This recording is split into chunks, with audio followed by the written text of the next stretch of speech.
Mesa de análisis de Tele 13 Noche nos acompaña como todos los jueves Patricio Gajardo. ¿Cómo estás, Pato? Bienvenido. Hola, Álvaro, ¿cómo estás? Y un regreso estelar, fundadora de estos paneles, la abogada Grace Smith. ¿Cómo estás, Grace? Muy bien, Álvaro. Qué gusto tenerte acá de nuevo con nosotros. Muchas gracias por esta invitación. Sí, pues vamos a hablar de ENADE, que marcó, diría yo, la pauta durante esta jornada, partiendo por el cambio en el discurso, se ha dicho, del presidente, que de alguna manera había condicionado el sistema político, las reformas. Ahora hay una mirada más amplia y más clara respecto a avanzar con el sistema político. ¿Qué piensas de eso, Grace? A ver, me parece que lo que el presidente Boric señaló hoy en ENADE marca nuevamente un discurso conciliador por parte del presidente, de tratar de lograr acuerdos para poder llegar a avances. Y por cierto que debe haber una reforma del sistema político, si eso está claro. O sea, fortalecimiento de los partidos políticos, la participación, digamos, de militantes como representantes de partidos políticos en el Congreso, y qué pasa luego si ellos, por ejemplo, renuncian a estos partidos, qué pasa con ese escaño, y terminar con esta atomización en el Congreso, si eso está clarísimo. Pero por cierto, tal como lo señaló el presidente, el ministro Elizalde, la ministra Toá, no sería comprensible para la opinión pública que exista un acuerdo para reformar el sistema político sin que el Congreso se haga cargo y que no haya un acuerdo transversal en modificar el sistema de pensiones, por ejemplo, o el pacto fiscal, llegar a un acuerdo sobre el pacto fiscal. Por lo tanto, creo que son reformas necesarias en nuestro país, que pueden ir de la mano en paralelo tramitándose. Como decía, creo que fue el diputado Winter que se podía, o no, la presidenta de la Cámara, la diputada Carola, que decía que se podía caminar y comer chicle al mismo tiempo. Me parece que es de toda lógica. O sea, para poder llegar a estas reformas, estos acuerdos de temas profundos como pensiones, pacto fiscal, se necesitan acuerdos. Y con, por ejemplo, un Congreso que se encuentra completamente fragmentado, lo cual lo vimos de una forma patente la semana pasada con la elección de la mesa, se hace necesario, por cierto, y urgente también una reforma al sistema político en nuestro país. ¿Pato? A ver, yo primero me gustó la apuesta, diría yo, de la reforma política, que yo creo que era absolutamente indispensable. Y remarcaría que señaló que él quiere que esa reforma política se lleve a cabo durante su mandato. Eso me parece sumamente potente. Ahora, yo no coincido con Grace. ¿En qué sentido? En que una cosa no va con la otra. O sea, yo creo que de alguna forma la falta de acuerdo, la falta de llegar a acuerdos amplios y profundos, incluso en reformas previsionales, en la reforma tributaria, pasa por un acuerdo en el sistema político. Yo creo que el sistema político, que muchas veces la gente cuando dicen, bueno, en realidad lo que pasa es que la gente no entendería que se pongan de acuerdo los políticos y no se avance en materia previsional y tributaria. Lo que pasa es que no se avanza en materia previsional y tributaria básicamente también por esa fragmentación partidaria.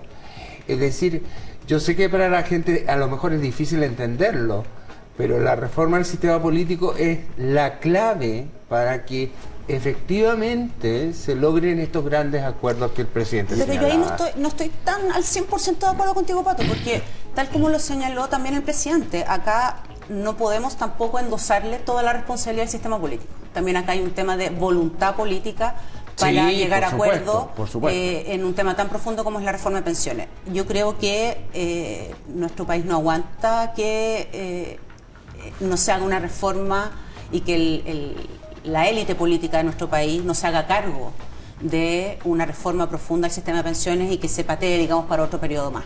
O sea, yo creo que urge llegar a un acuerdo y que las voluntades para llegar a ese acuerdo existan. Porque, insisto, no se le puede culpar al 100% al sistema político, a la fragmentación, sino que acá también tiene que haber voluntad por parte de todos los actores. Estoy totalmente de acuerdo, pero la voluntad tiene que ser expresada por el presidente básicamente porque es colegislador y es él el que va a impulsar esa reforma. Y esa reforma Yo creo que en eso yo comparto absolutamente la definición de la Carol Cariola, que se puede caminar y comer chicle. Se puede avanzar. Ahora, todo esto, esta nada estuvo precedida por bastante tensión, varios dichos, en fin, entre el gobierno y los empresarios. ¿Sientes que de alguna manera se logra bajar esa tensión, Grace?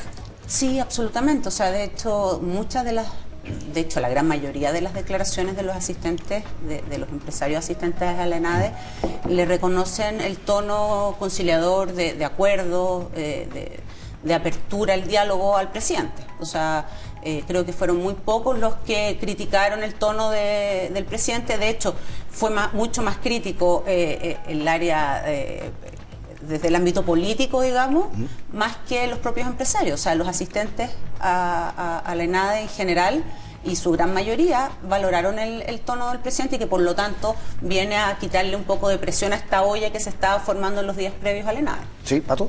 A ver, yo creo que hubo todo un discurso también de parte del gobierno, en términos, no tanto del presidente, pero sí a nivel ministerial, de una lógica antiempresarial, como preparando la tensión en el discurso para la ENADE. Entonces, de parte del oficialismo. De parte del oficialismo, yo creo que se fue generando una presión contra los empresarios, viendo el tema de las 40 horas, el pago del salario mínimo, etcétera, que los empresarios tienen que pagar más, tienen que comprometerse más, por lo tanto había una lógica en la cual súmale el hecho de que se plantea 2 días antes del ENADE la discusión esta de que, bueno, primero vamos a la reforma tributaria y a la previsional y después vemos el tema político, porque en realidad eso no tiene tanta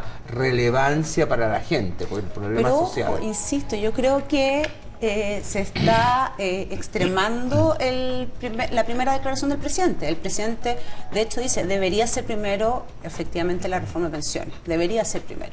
Pero en ningún minuto, y esa es una interpretación también, yo creo, un poco artificiosa, de condicionar y de, como lo señaló, por ejemplo, Macaya, en cuanto a que acá se estaba chantajeando una cosa clara. Yo, en las primeras declaraciones del presidente, nunca vi un chantaje y de condicionar una cosa a otra, sino que debería ser primero por las urgencias, sí, pero bueno, abrámonos a discutir. Yo estoy de acuerdo, fíjate que la reforma previsional es un tema que ya lleva 10 años y debería discutirse y debería avanzarse en eso. Y vuelvo a insistir, a mí sí me pareció que hubo una postura de chantaje, o sea, de decir, bueno, ¿saben qué? O aprueban la reforma previsional, que yo estoy de acuerdo que hay que avanzar en eso, porque no se puede seguir esperando. Y otra cosa muy distinta es el tema de la reforma del sistema político, que creo que es absolutamente indispensable. Y tan indispensable que es lo que ha faltado para que se logren acuerdos. Yo creo que lo que vimos en la mesa de la Cámara, lo que vimos lo que hemos visto, no resiste. Lo que hemos visto en tantas oportunidades, Grace. No resiste, o sea, el modelo actual no resiste análisis, está claro. No resiste análisis, y eso es claro. Y no es algo que que le interese solamente a la élite. Yo sé que puede ser percibido así. Sí, pero finalmente tiene impacto. Pero al final tiene un impacto en la vida diaria y en justamente las reformas que se pueden llegar a lograr algún tipo de acuerdo. Bien, pasó volando, Grace. ¿Vas a tener que venir más seguido? Feliz. Muchísimas gracias por acompañarnos. Pato Gajardo, como siempre, todos los jueves. Yo feliz también. ¿Cómo no voy a estar feliz? Oye, pero pasaron más cosas.